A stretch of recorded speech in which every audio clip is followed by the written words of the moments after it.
For 2 or 3 days after I played Doki Doki Literature Club for the first time, it dominated my thoughts. I had a tough time playing other games. They felt empty or like it was just the wrong thing to be doing. I yearned for the experience of playing through Doki Doki for the first time. I couldn't explain why at first, but I immediately knew that Doki Doki was something special, and so I needed a few days from other games just to process the emotions and pick apart the themes of this truly original visual novel. It's so rare for a game to speak to me that much, and I would love to share what it is that makes Doki Doki already stand out as my favorite game I've played so far this year, and why it'll probably change me as a person, as well as how I look at art in the future. Of course, this is still a review, and I'm also here to help you decide whether or not you should play Doki Doki for yourself. To avoid spoilers while also getting across my personal experience for this game, I'm gonna take a somewhat experimental approach and focus on 1, what the game is about, 2, how it has affected me personally, and finally 3, why it matters, rather than just thoroughly describing the game proper like I would in a normal review. On screen will be no game footage, just some screenshots of the art presented out of context. My hope is that by restricting myself to a thematic discussion, anyone who decides to play the game after watching this video won't be spoiled, but will know what to look for, and will hopefully be able to build off of my ideas and more easily come to their own personal understanding of the game than if they had played it blind. I do still recommend going in completely blind and watching this video after, but I'm gonna try to make a persuasive argument here for what makes this game worth playing that'll be interesting to those who have and have not already played the game. If anyone wants to discuss or agree or disagree with me, especially if you have already played the game, I would love to hear from you in the comments, in my Twitter DMs, or anywhere else you can reach me. But finally, without further ado,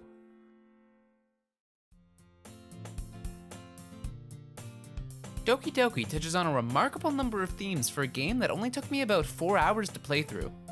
At its core, I think this game is a satire of visual novels and anime tropes. That may seem obvious, especially given this Kotaku headline, but I think it's important to flag as the root of the whole experience. Doki Doki constantly seems to be explicitly pointing out and then ruthlessly critiquing the usual trappings of visual novels. This is enhanced by the fact that the game is obviously written to speak to a very specific intended audience, which it has a shockingly comprehensive understanding of. That focus results in a thematic clarity which, ironically, enhances the game to the point that I think at least some part of Doki Doki will resonate with just about everybody. Much of the game itself is a very tropey, relatively slow-paced visual novel, but it is so self-aware and clever in highlighting its own tropes that it avoids the common satire mistake of just emulating the thing it's criticizing for a while before telling us why the thing it just made us play was actually bad the whole time. As someone who would still play, and probably love, a hypothetical version of this game that is just the tropey anime plot seen to its conclusion, with no satire or self-awareness, the criticisms hit me that much harder, and the writing is good enough throughout that the game's general principles are clear whether you are or are not familiar with the tropes that it's mocking. The plot itself discusses the power of literature and themes of friendship in quite a direct way. The game makes you learn about the characters through poetry that they write for you, which is genius because it actually demonstrates its point about the power of literature and avoids just paying lip service to it.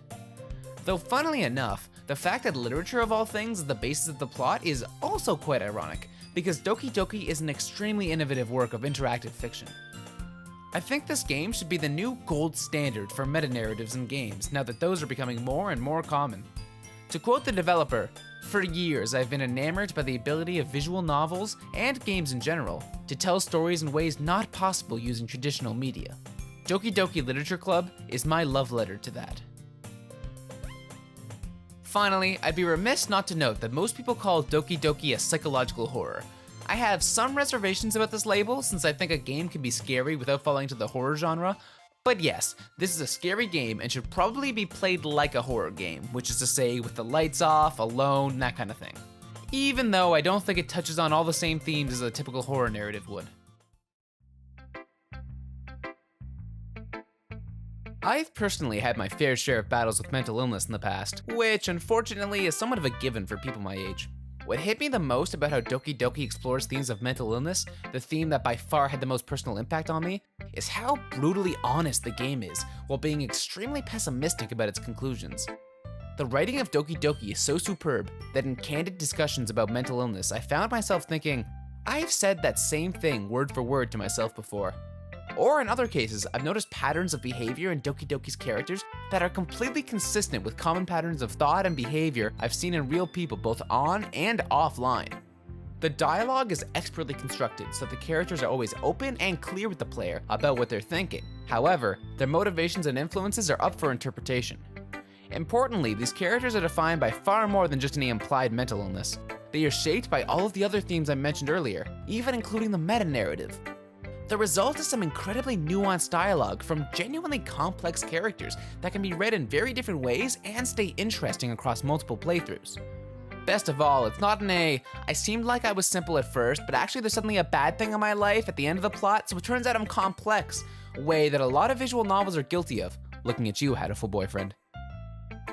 Doki Doki also avoids the common problem of just making the writing really abstract or hiding information from the player so you don't even know what the game's about until you play it a few times in the attempt to be deep. Doki Doki's writing employs some very creative tricks to avoid these problems and still build its characters in a sophisticated way. Its plot is even structured in an extremely clever way so that we see characters reacting differently to what are seemingly similar situations. I'm not going to go into more detail to avoid spoilers, but this is honestly some of my favorite character development in any visual novel. All of these factors combined allow a player to discern for themselves what a character believes and then interpret what has led them to those thoughts, but it still leaves room for the player to reach their own personal conclusions by fusing their understanding of the game with their lived experiences and personal beliefs. Before moving on from this point, let me explain what I meant when I called this part of the game pessimistic. Just about every discussion of mental illness I've seen in fiction takes significant measures to frame the illness in terms of recovering from the problem. There are very good reasons for this, from the fact that mental illness treatment is not fully understood in much of society, or that these plots are often written with a potentially mentally ill audience in mind. But nonetheless, Doki Doki does away with this convention entirely. It actively mocks this attitude, with the only references to recovery being very flawed and closed-minded. In some ways, the game presents a hopeless, defeatist worldview, and this is perhaps the most psychologically disturbing part of the game. And it's for this reason that I need to put a big disclaimer on a recommendation of this game. If I had played it at a more vulnerable point in my life, I would not have been equipped to healthfully apply my own conclusions to the work, and would have instead used it as ammunition to further reinforce a very unhealthy mental state. I feel that the content warnings in this game should not be taken lightly at all, and that there is a great risk in playing this game if you are not in a relatively stable place mentally. This is the wrong game to play if you're looking to help understand the struggles you are facing in the present. That said, the fact that this disclaimer does exist at all is a testament to just how powerful this game is, and how completely unprecedented it is in the world of video games. Which brings me to the next and final part of this review. My third and last segment actually has the simplest answer. Doki Doki matters because I don't think any other game like it has ever been made. Although if one has, please send it to me immediately.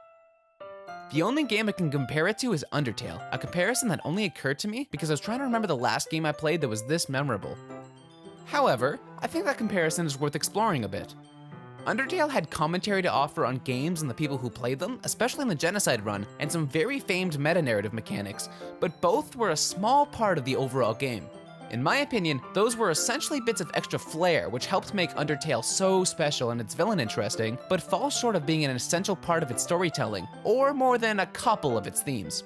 Overall, Doki Doki's meta-narrative mechanics, commentary on gaming, as well as most of its other themes, are far more specific and pointed than Undertale's. Also, Undertale unironically indulges in the things it eventually comments on in a way that Doki Doki just does not. Undertale makes up for weaker, less sustained commentary by having far more player choice than Doki Doki and really fun, innovative gameplay, especially with its pacifism mechanic. Honestly, the two games are probably of more or less equal quality in my opinion, with Doki Doki getting the edge for writing and storytelling, and Undertale getting the edge for everything to do with actual gameplay and tying game mechanics into story. I hope that comparison helps illuminate where Doki Doki's strengths lie, not to mention what immense praise it is, especially coming from me, to say that a game is just as good as Undertale. While executed just as excellently as Undertale, and bringing just as many innovations to the world of interactive storytelling, I feel that Doki Doki uses the innovations it makes to convey more specific and far more personally impactful themes than Undertale does, and takes the meta-narrative elements to a whole new level. And as such, I feel that this game is probably more important to experience and learn from than Undertale, even though that comes at the expense of how traditionally fun Doki Doki is to play. Remember when I said that I would have really enjoyed the version of Doki Doki that's just a normal visual novel with these characters in this context? Well, there's a part of my brain which really does believe that is the game I played. I think about that hypothetical game almost as much as the real Doki Doki. I think that speaks to the core of the game's appeal more than anything else I've said so far. I love it for its story, for the characters it develops, and the themes it discusses, which collectively result in a great, nuanced, memorable, and perhaps most importantly, meaningful story. The fact that such a well-executed story also pushes forward the use of meta-narratives and interactive fiction is a wonderful cherry on top. I hope that I've enticed you to endure the slow beginning and try the most phenomenal, and perhaps revolutionary, game I've played this year, as long as you're mentally equipped to handle it, that is. Thanks for watching.